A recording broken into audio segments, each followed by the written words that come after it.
Delhi NCR रे भूकंप सोमवार सकाळ 5:36 ଏହି ଭୂକମ୍ପ ଅନୁଭୂତ ହୋଇଥିବା ଜଣାପଡ଼ିଛି।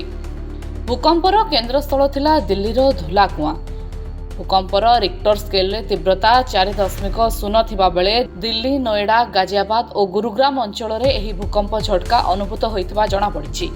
ଏହି ଭୂକମ୍ପର ତୀବ୍ରତା ଏତେ ଅଧିକ ଥିଲା ଯେ ଦିଲ୍ଲୀ ଏନସିଆରରେ ଥିବା ଅନେକ ଘରର କବାଟ ଝରକା, ଘରର ସମସ୍ତ ଆସବାବପତ୍ର ଦୋହଲିବାରେ ଲାଗିଥିଲା।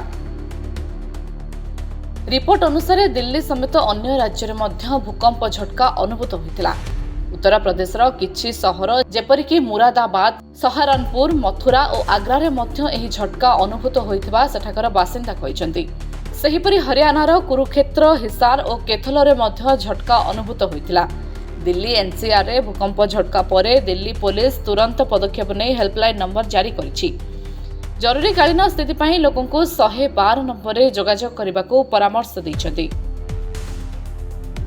लोके भयभीत न होई निजको सुरक्षित रखा परामर्श देवा सह कौनसी प्रकार गुजब प्रचार न करने को दिल्ली पुलिस परामर्श दैछि।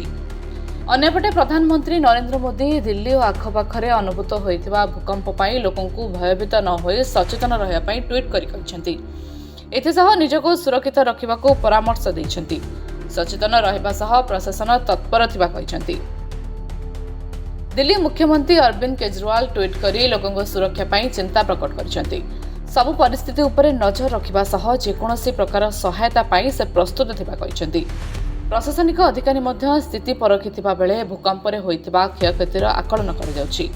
भूकंप झटका परे लोकों को मनरे भयर वातावरण रहिथिबा बेले वर्तमान स्थिति नियंत्रण थिबा प्रशासन लोकों को आश्वासन दैछि।